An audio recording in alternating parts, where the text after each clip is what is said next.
ಚಿತ್ರದುರ್ಗ ಜಿಲ್ಲೆ ಮೊಳಕಾಲ್ಮೂರು ತಾಲೂಕಲ್ಲಿ ಮೇಗಳಹಟ್ಟಿ ಅಂತ ಒಂದು ಊರಿದೆ. ಆ ಊರಲ್ಲಿ ನೀರು ಅಂದ್ರೆ ಸಾಕು, ಅಕ್ಕಪಕ್ಕದ ಊರವರು ಇನ್ನೊಂದು ಊರಿಗೆ ಓಡ್ ಹೋಗ್ಬಿಡ್ತಾರೆ.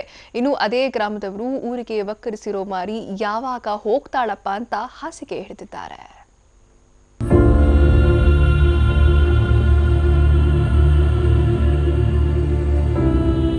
ಈ ಊರಲ್ಲಿ ಯಾರದೇ ಮನೆಗೆ ಹೋಗ್ಲಿ, ಮನೆಯಲ್ಲಿ ಒಬ್ಬರಲ್ಲ ಒಬ್ಬರು ಹಾಸಿಗೆ ಹಿಡಿದಿರ್ತಾರೆ.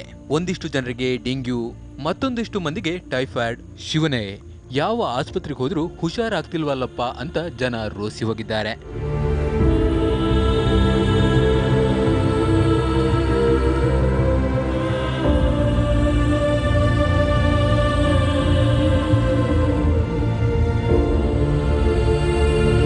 ಇನ್ನು ಚಿತ್ರದುರ್ಗ ಜಿಲ್ಲೆ ಮೊಳಕಾಲ್ಮೂರು ತಾಲೂಕಿನ ಮೇಗಳಹಟ್ಟಿ ಗ್ರಾಮದ ಸ್ಥಿತಿ ಕಂಡು ಅಕ್ಕಪಕ್ಕದ ಊರಿನ ಮಂದಿ ಊರಿನ ನೀರು ಕೂಡ ಮುಟ್ಟಿಲ್ವಂತೆ. ಡೆಂಗಿ ಜ್ವರ ಬಂದಿದೆ, ಭಾಳ ಜನಕ್ಕೆ ಕಾಣಿಸ್ಕೊಂಡಿದೆ.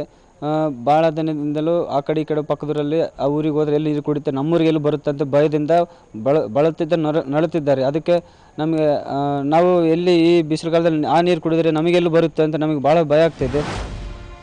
ಚಿಕ್ಕ ಮಕ್ಕಳು, ಯುವಕರು, ಮಹಿಳೆಯರು, ವೃದ್ಧರು ಸೇರಿದಂತೆ 150ಕ್ಕೂ ಹೆಚ್ಚು ಜನರಲ್ಲಿ ಒಂದಲ್ಲ ಒಂದು ಕಾಯಿಲೆ ಕಾಡ್ತಿದೆ.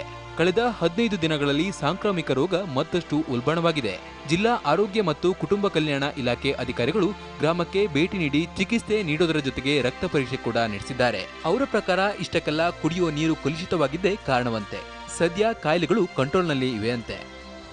ಜನ ಜ್ವರದಿಂದ ಬಳಲ್ತಾ ಇದ್ದಾರೆ ಅನ್ನೋ ಮಾಹಿತಿ ಬಂದ ಹಿನ್ನೆಲೆಯಲ್ಲಿ ನಾನು ಮತ್ತು ನಮ್ಮ ಸರ್ವೇಕ್ಷಣಾ ತಂಡ ಮತ್ತು ಮಲೇರಿಯಾ ತಂಡ ಎಲ್ಲ ಸಿಬ್ಬಂದಿಯವರು ಅಲ್ಲಿ ಭೇಟಿ ಮಾಡಿ ನೀರಿನ ಮಾದರಿಗಳನ್ನು 4 ಮಾದರಿಗಳನ್ನ ಪರೀಕ್ಷೆ ಮಾಡಿದ್ವಿ. 4 ಮಾದರಿಗಳಲ್ಲಿ 3 ಮಾದರಿ ಕುಡಿಯೋಕ್ಕೆ ಯೋಗ್ಯ ಅಂತ ಬಂದಿತ್ತು, 1 ಮಾದರಿ ಕುಡಿಯೋಕ್ಕೆ ಯೋಗ್ಯ ಇಲ್ಲ ಅಂತ ಆಯಿತು. ಅದನ್ನು ಮತ್ತೆ ನಾವು ಟ್ಯಾಂಕೆಲ್ಲ ಕ್ಲೀನ್ ಮಾಡಿಸಿ ಸ್ವಚ್ಛಗೊಳಿಸಿ ನೀರಿನ ಸ್ಟಾಕ್ ಮಾಡಿ ಮತ್ತೆ ಕ್ಲೋರಿನೇಷನ್ ಮಾಡಿಸಿ ಕೊಟ್ಟಿಂದ ಈಗ ಜ್ವರದ ಪ್ರಕರಣಗಳು ಸಾಕಷ್ಟು ಕಡಿಮೆ ಆಗಿದೆ. ಅಧಿಕಾರಿಗಳು ರೋಗ ನಿಯಂತ್ರಣದಲ್ಲಿದೆ ಅಂತಾರೆ, ಆದರೆ ಗ್ರಾಮಸ್ಥರ ಆತಂಕ ಮಾತ್ರ ಕಡಿಮೆಯಾಗಿಲ್ಲ. ಇವರ ಈ ಭಯ ಕಡಿಮೆಯಾಗುವ ನಿಟ್ಟಿನಲ್ಲಿ ಮೊದಲು ಜಿಲ್ಲಾಡಳಿತ ಗಮನ ಹರಿಸಬೇಕಾಗಿದೆ. ಬಸವರಾಜ್, TV9 ಚಿತ್ರದುರ್ಗ.